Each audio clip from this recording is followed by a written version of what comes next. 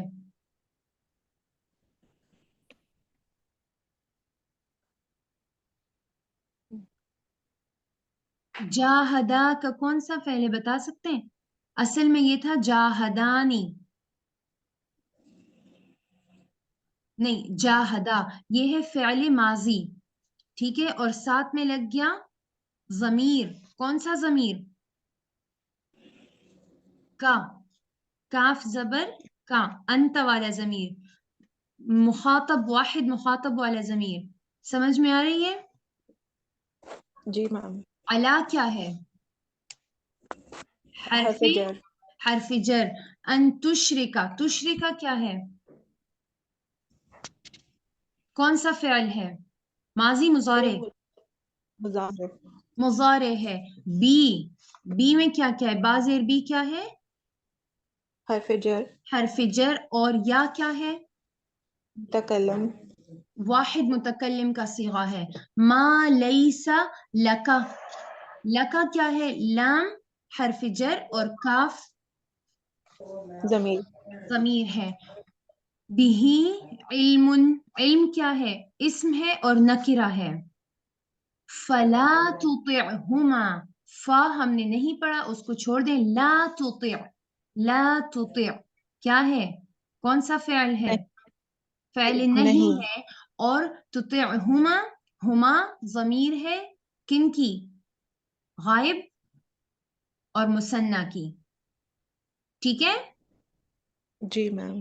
وصاحب، ہما صاحب کون سا فعل ہے؟ امر، فعل امر، وصاحب ہما فی الدنیا، فی کیا ہے؟ حرف جر۔ حرف جر ہے، الدنیا مجرور ہے، ٹھیک ہے، اور فی الدنیا مرکب جاری ہو گیا، معروفاً یہ ایک اس میں نکرہ ہے اور منصوب ہے، کیوں منصوب ہے اس کو بھی ہم نے نہیں پڑھا، فی الحال اس کو چھوڑ دیتے ہیں۔ واتبع، اتبع، حمزہ امر۔ تا، تا، دوسرا تا چونکہ مطلب دو تا ہم نہیں لکھتے، اس کی جگہ ہم شد لکھتے ہیں، اور دوسرے تا پر فتحہ ہے اس لیے ہم نے الف پر کسرہ لگا دیا۔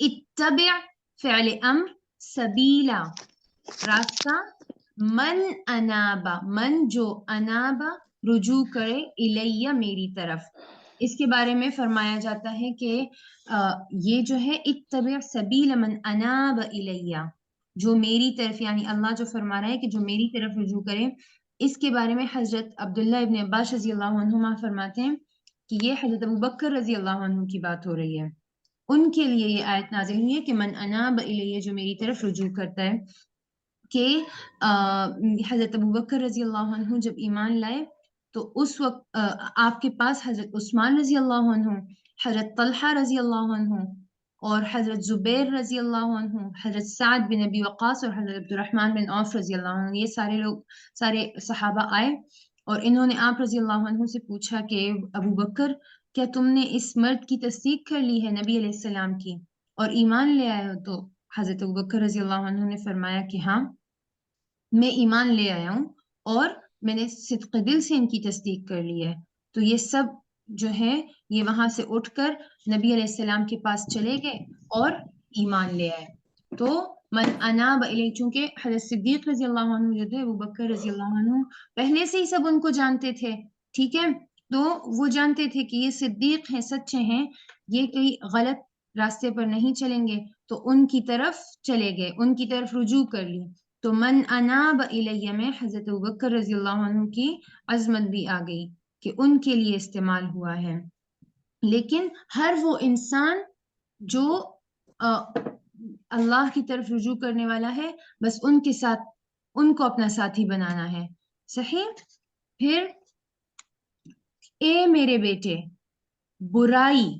برائی اگر رائی کے دانے کے برابر ہو، پھر وہی رائی کے دانے کے برابر برائی وہ پتھر کی چٹان میں ہو یا آسمانوں میں ہو یا زمین میں ہو، اللہ اسے لے آئے گا. بے شک اللہ باریکی کا جاننے والا ہے اور خبردار ہے. ٹھیک ہے. اب یہاں پر برائی کی انٹینسٹی بتا دی گئی ہے کہ چاہے وہ جتنی چھوٹی برائی ہو، جس کو ہم چھوٹا سمجھتے ہیں، تو بعض اوقات وہ اتنی چھوٹی ہوتی نہیں ہے. اور اس کے بارے میں ایک واقعہ آتا ہے کہ حضرت حارث رضی اللہ عنہ فرماتے ہیں کہ ایک شخص تھا جو کہ غلہ ناپتا تھا. ٹھیک ہے. ناپ کر لوگوں کو دیتا تھا. پھر اس نے کیا کیا کہ اس نے اس کام کو چھوڑ دیا اور اللہ کی عبادت میں مشغول ہو گیا. اور پھر کچھ عرصے بعد وہ مر گیا. تو جب وہ مرا تو اس کے دوستوں نے اس کو خواب میں دیکھا کہ مطلب اس سے پوچھا کہ کیا حالات ہیں. ماذا فعل اللہ بک، ما فعل اللہ بک، کہ اللہ نے تمہارے ساتھ کیا کیا. تو اس غلہ ناپنے والے شخص نے کہا کہ میں نے جو ہے جب میں غلہ ناپتا تھا تو میری لاپرواہی کی وجہ سے وہ جو کیا کہتے ہیں غلہ ناپنے والا برتن جو تھا اس پر مٹی جم گئی. ٹھیک ہے. مٹی لگ گئی اور ہر بار لگتی گئی، میں نے لاپرواہی کی، میں نے اس کو صاف نہیں کیا. تو جب میں غلہ ناپتا تھا تو جتنی اس پر مٹی لگی تھی، اس مٹی کی وجہ سے اتنا غلہ کم ہو جاتا تھا. ٹھیک ہے. یعنی مٹی کا وزن بھی اس میں ایڈ ہو جاتا، تو اس وجہ سے اس بندے کو غلہ کم مل جاتا تھا. تو میری اسی لاپرواہی کی وجہ سے آج میری پکڑ ہوئی ہے اور میں تھوڑے سے عتاب میں ہوں، میں عذاب میں ہوں اللہ کے. ٹھیک ہے. تو یہ ایک کتنی چھوٹی سی چیز ہے، یعنی مٹی کتنی ہوگی جو ڈسٹ لگ جاتی ہے وہ کتنی ہو سکتی ہے، اور پھر اس کا وزن کتنا ہوگا. ایک دانہ شاید یا اس سے بھی کم ہر شخص کو اگر ملا ہو، تو جو ہمارے ذہن میں بہت کم ہو اس پر کیا ہے، اس پر بھی پکڑ ہو رہی ہے. صحیح. تو یہاں پر کیا ہے کہ شرک سے بھی منع کر دیا، والدین کی اطاعت کا بھی کہہ دیا. اب اے میرے بیٹے، برائی چاہے چھوٹی ہو یا بڑی ہو، برائی کو کبھی چھوٹا مت سمجھنا. صحیح. کیونکہ اللہ جو ہے وہ بہت باریکی کا جاننے والا ہے اور خبردار ہے. اور آج کل ہمارا جو ہے، ہم لوگ ایک بات بہت زیادہ بولتے ہیں، وہ یہ کہ سبھی تو کرتے ہیں. سب کرتے ہیں تو کیا جو سب کرتے ہیں وہ ٹھیک ہے؟ تو سب کے کرنے سے کوئی چیز ٹھیک نہیں ہو جاتی. صحیح. اب نیکسٹ ہاں جی، نیکسٹ ہے نماز قائم کرو. اے میرے بیٹے، اور نصیحت کے انداز کو بھی دیکھیں نا، بار بار یا بنیا، اے میرے بیٹے، کتنی محبت والا انداز ہے. نماز قائم کرو اور اچھی بات کا حکم دو اور بری بات سے منع کرو. 3 چیزیں ہو گئی. اور تجھ پر جو مصیبت آئے اس پر صبر کرو، بے شک یہ ہمت والے کاموں میں سے ہے. یہ صبر کرنا جو ہے ہمت والے کاموں میں سے ہے. اس میں کیا آ گیا کہ نماز پڑھنا یعنی عمل کرنا. ٹھیک ہے. پھر ایک ہے نماز پڑھنا یعنی بس یہ جلدی جلدی وضو کیا اور بس نماز کو منٹوں میں کر لیا اور بات ختم. تو نماز کو قائم کرنا جو ہے وہ نماز کے تمام آداب کے ساتھ ہے. ٹھیک ہے. ایک تو یہ چیز بہت عام ہو گئی ہے بیٹھ کر نماز پڑھنے کی، کہ چھوٹی چھوٹی بچیاں ہوں گی اور وہ بیٹھ کر نماز پڑھتی ہیں، شاید اپنی امی کو دادی کو دیکھ کر. ٹھیک ہے. تو جب نماز پڑھ رہے ہیں آگے پوری زندگی پڑھی اور پتہ نہیں ہمیں کب تک موقع ملتا ہے کھڑے ہو کر پڑھنے کا، قیام کرنے کا. تو جب تک ہم میں ہمت ہے تو ہم قیام کریں، کیونکہ بیٹھ کر تو نماز ہوتی نہیں ہے بلا وجہ. یا جیسے فار ایگزامپل میں باہر سے آئی تھکی ہوئی ہوں, میں کہوں چلو آج میں بیٹھ کر نماز پڑھتی ہوں, تو وہ نماز ہوئی نہیں. صحیح. پھر آداب اس کے کیا ہے کہ میں دیکھتی ہوں کہ لوگ کس طرح نماز پڑھتے ہیں, اور مطلب اسٹاف روم میں جب دیکھتی ہوں تو وہ لمبی لمبی نمازیں پڑھتی ہیں ماشاءاللہ سب, اور نوافل اور جمعے کے دن صلاۃ تسبیح. لیکن آیا وہ نماز, حالانکہ وہ جانتی بھی ہیں, وہ ایک میم اس دن خود ہی کہہ رہی تھی کہ میرے بیٹے کہتے ہیں کہ پتہ نہیں فرشتے سوچ رہے ہوں گے کہ اس کو اس نماز پر اجر دوں یا پھر سزا دوں. ٹھیک ہے. تو لباس کا خیال رکھنا ہے کہ ہمارا لباس جو ہے اس میں سطر ڈھکا ہوا ہو. اب سطر ہمارا کیا ہے کہ ہمارے ایک بال بھی ہمارا نہ دکھے. ہم نے دوپٹہ ایسا لیا ہو کہ ہمارا ایک بال بھی نہ دکھے. ٹھیک ہے. پھر ہمارے آستین کتنے ہوں, اور دوپٹہ جو ہو باریک نہ ہو, اس میں یعنی کبھی کبھار ہم دوپٹہ لے تو لیتے لیکن اس میں بھی بال دکھتے ہیں. ٹھیک ہے. ہم پراپر کور کر لیتے ہیں سب, لیکن اس کی وجہ سے وائٹ دوپٹہ ہوتا ہے. ٹھیک ہے. تو اس چیز کو ہٹا دینا ہے. پھر ہمارے آستین کتنے ہوں کہ ہماری کلائیوں کا جو یہ جو رسٹ ہے نا, یہ والی ہڈی ہماری مکمل چھپی ہو. اور اس کے لیے ہم کیا کرتے ہیں کہ احتیاط کے طور پر ہمارا اتنا ہو کہ ہمارا آدھا ہاتھ بھی چھپ جائے, انگلیوں کے جو جوڑ ہے یہاں تک ہمارا آستین آ جائے. نہ ہو تو ہم نماز کے لیے ہم نے ایک الگ سکارف رکھا ہوا ہو, بس جس کو فوراً سے پہن لیا اور ہم نے نماز اس میں پڑھ لی. پھر ٹخنے جب دکھتے ہیں نماز نہیں ہوتی. ٹھیک ہے. یہ ٹخنے, یہ کلائی والے کلائی اور بال, یہ ساری چیزیں ایسی ہیں کہ جب یہ دکھتی ہیں تو نماز نہیں ہوتی. ٹھیک ہے. تو انشاءاللہ اس کا خیال رکھنا ہے. وضو موزوں پر مسح کرنا بہت عام ہو گیا ہے, جو کہ ہے ہی نہیں. ٹھیک ہے. تو موزوں پر مسح کرنا نہیں ہے. وضو کے 4 فرائض ہیں: ہاتھ دھونا, اور فیس ایسے دھونا کہ پیشانی کے بال اور ایک کان کی لو سے دوسری کان کی لو تک, اور توڑی کے نیچے, یہ پوری جگہ ہماری بالکل دھل جائے. ٹھیک ہے. اور ہمارے کوہنیوں تک ہاتھ دھونے, جس میں ایک بال برابر جگہ بھی بغیر دھلے نہ رہے, اور ٹخنوں تک ہمیں اپنے پیر دھونے ہیں. یہ چاروں فرائض ہیں. ٹھیک ہے. اب اگر وہ فرائض ہم نے کر لیے, ہمارا وضو ہو گیا, لیکن آیا ہمارا وضو کامل ہے یا نہیں ہے, اس کا ہم نے خیال رکھنا ہے. ٹھیک ہے. تو وہ کامل کب ہوگا؟ وہ سنن سے ہوگا, جب ہم سنتیں پوری کریں گے. اور سنتیں ہمیں پتہ ہے, کلی کرنا, ناک میں پانی ڈالنا, مسح کرنا, یہ ساری سنتیں ہیں. پھر عمل کی بات ہو گئی. پھر آ گئی بات تبلیغ کی. اس کا مطلب کہ دوسروں کو سمجھانے سے پہلے ہم نے وہ چیز اپنے عمل میں لانی ہے. کہ نماز قائم کر لی, اب معاشرے کی فکر کرو. امر بالمعروف و نہی عن المنکر, اچھی بات کا حکم دو اور بری بات سے منع کرو. اور اس کے بعد فوراً کیا بات آ گئی کہ اصبر علی ما اصابک, وہ چیزیں, وہ مصیبتیں جو تمہیں پہنچتی ہیں اس پر صبر کرو. اس کا یہ مطلب ہوا کہ جب ہم دین کا کام کر رہے ہیں, ٹھیک ہے, تو اس میں ہمیں مصیبتیں ضرور پیش آئیں گی, ہمیں لوگوں کی باتیں برداشت کرنی پڑیں گی. ٹھیک ہے. کبھی ایک قسم کی تکلیف پہنچائیں گے لوگ ہمیں, کبھی دوسری قسم کی تکلیف ہمیں پہنچے گی اس راستے میں, اس تبلیغ کے راستے میں. تو ادھر کیا کرنا ہے کہ ان چیزوں پر صبر کرنا ہے. اور یہ کیا ہے صبر کرنا؟ یہ بہت حوصلے کا کام ہے. صحیح. جی میم. اچھا, پھر آتے ہیں تکبر کی طرف. ولا تصعر, اور اپنا گال نہ پھلاؤ. یہ صاد عین را, یہ ایک بیماری کا نام ہے, اونٹ کی بیماری کا. عربی میں اونٹوں کو یہ بیماری ہوتی ہے. ٹھیک ہے. جس میں ان کی گردن ٹیڑھی ہو جاتی ہے. تو ولا تصعر خدک, اپنے گال مت پھلاؤ, اپنا منہ مت موڑو, للناس, لوگوں سے. اور کب ہم منہ موڑتے ہیں؟ جب ہم دوسرے کو کچھ سمجھتے نہیں ہیں, خود کو کچھ زیادہ ہی سمجھنے لگ جاتے ہیں. ولا تمشی, اور مت چلو, فی الارض, زمین میں, مرحن, اتراتے ہوئے.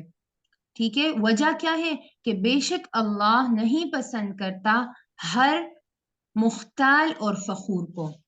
اب مختال اور فخور یہاں پر ہم نے اس کو پڑھ لیا کہ اکڑ کر چلنے والا اور فخر کرنے والا، لیکن ان دونوں میں فرق ہے. یعنی اردو میں تو ہم ترجمہ اس کر لیں گے کہ فخر اور تکبر کرنے والے کا کام، لیکن فخر وہ ہے کہ مثال کے طور پر ایک شخص ہے، وہ خوبصورت ہے، اس کے پاس علم ہے، اس کی آواز پیاری ہے، وہ اعلیٰ نسب کا ہے، وہ بہت اچھی تقریر کرتا ہے، ٹھیک ہے، اور اس بات پر اس کو پراؤڈ ہو تو یہ جو ہے یہ فخر ہے. ٹھیک ہے، یعنی اندرونی صلاحیتوں پر اترانا جو ہے یہ فخر ہے، تو اس کو بھی اللہ پسند نہیں کرتا. اور بیرونی صلاحیتیں جیسے میرے بہت سارے نوکر ہیں، جائیداد ہیں، مال ہے، گھوڑے ہیں، جانور ہیں اور زمینیں ہیں، یہ سب ان پر فخر کرنا جو ہے اس کو اختیال کہتے ہیں. اختیال، یہ جو مختال کا لفظ ہوا ہے کہ مختال مت بنو، اللہ تعالیٰ مختال کو پسند نہیں کرتا، تو اختیال کرنے والے کو پسند نہیں کرتا. اور اختیال یہ ہے کہ ہم اپنی باہر کی طاقت پر تکبر کریں، اور فخر کیا ہے کہ اندرونی صلاحیتوں پر فخر کریں. صحیح. تو یہاں پر پھر ساتھ ساتھ انہوں نے اس سے بھی منع کر دیا کہ تکبر بھی ناپسندیدہ چیز ہے، تو اس سے بھی خود کو بچانا. اچھا، اور ٹھیک ہے، یہاں پر نبی علیہ السلام کے کچھ ہم تھوڑے سے وہ پڑھ لیتے ہیں کہ نبی علیہ السلام کیا فرماتے تھے. لوگوں سے ہمیشہ الفت سے بات کرتے تھے، محبت سے بات کرتے تھے، کسی سے نفرت نہیں کرتے تھے. ہر قوم کے با اخلاق، وہ شخص جس کے اخلاق اچھے ہوتے تھے تو اس کی عزت کرتے تھے. ٹھیک ہے، اس کو نہیں دیکھتے تھے کہ وہ اس قوم کا کون سے لیول کا بندہ ہے، اور اس اخلاق کے اچھے ہونے کی وجہ سے اس کو اس قوم پر حاکم مقرر کر دیتے تھے. اور بد اخلاق لوگوں کو اللہ کا خوف دلاتے اور ان سے احتراز کرتے، لیکن منہ نہ موڑتے. صحیح. اور بد اخلاقی سے پیش آنے سے بھی، مطلب بد اخلاق لوگوں سے بھی بد اخلاقی سے پیش نہیں آتے تھے.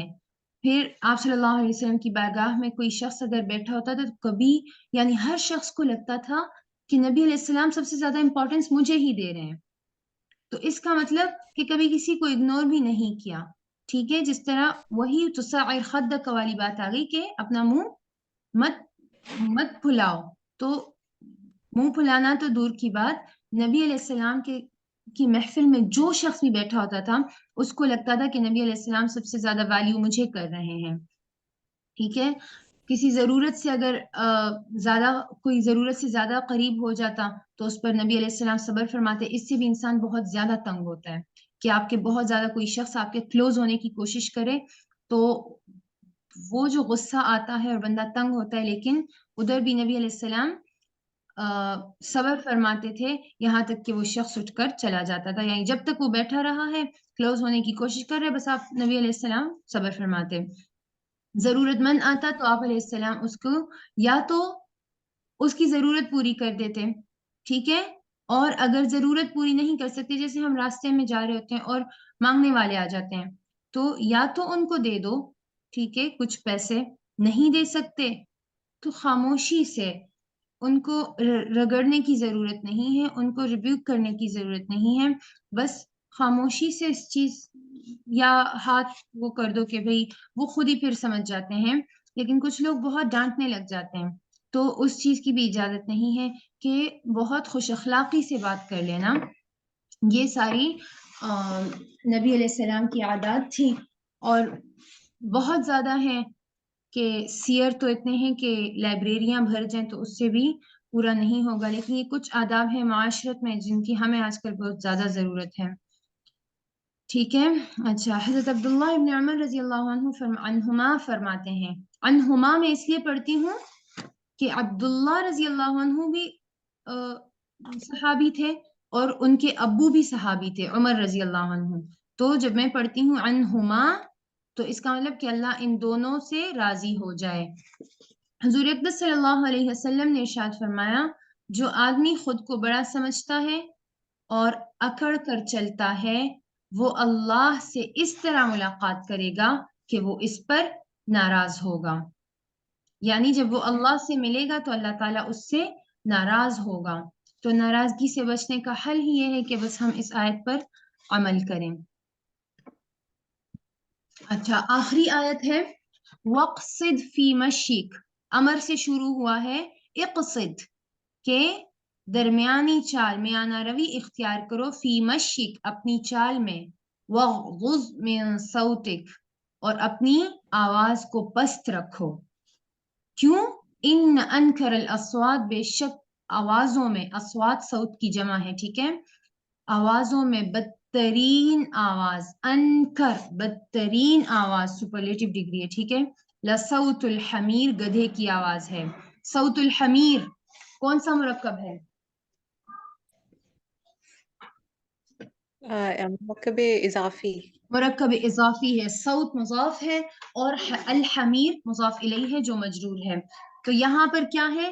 درمیانی چال، نہ بہت تیز چلنا ہے نہ اتنا سلو چلنا ہے کہ اگر پیچھے کوئی آ رہے تو وہ بیچارہ ادھر ادھر ہوتا ہی رہے اور اس کو رستہ نہ ملے.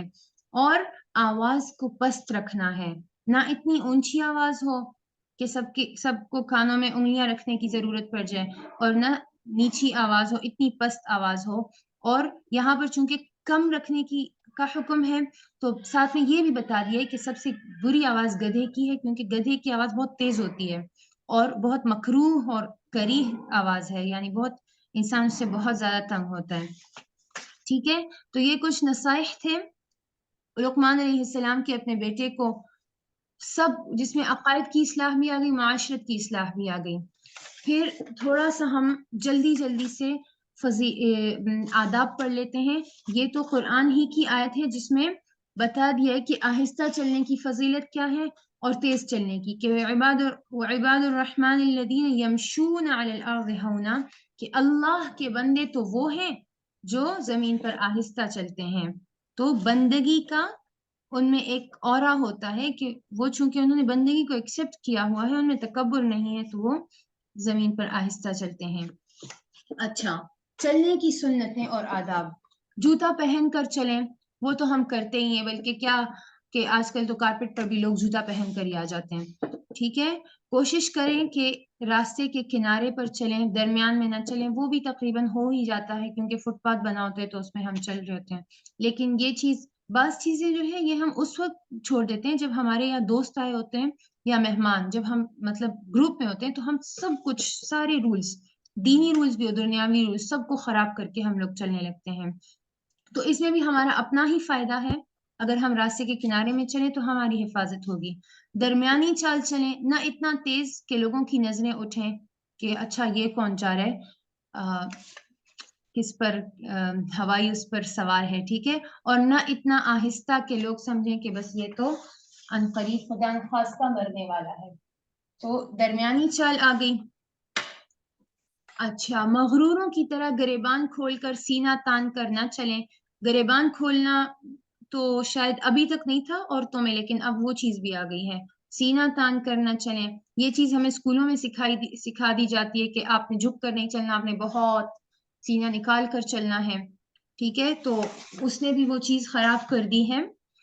راستے میں دو عورتیں اگر کھڑی ہو رہی ہیں یا جا رہی ہیں تو ان کے بیچ میں سے، یعنی دو لوگ کھڑے ہیں تو ان کے بیچ میں سے نہ گزریں.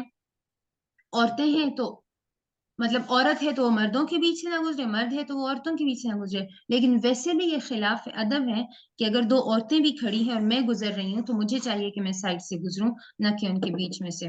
اور ہم لوگ اکثر جب وہ ہوتا ہے، جب کوئی تصویر کھینچ رہے ہوتے ہیں، ٹھیک ہے، پکچر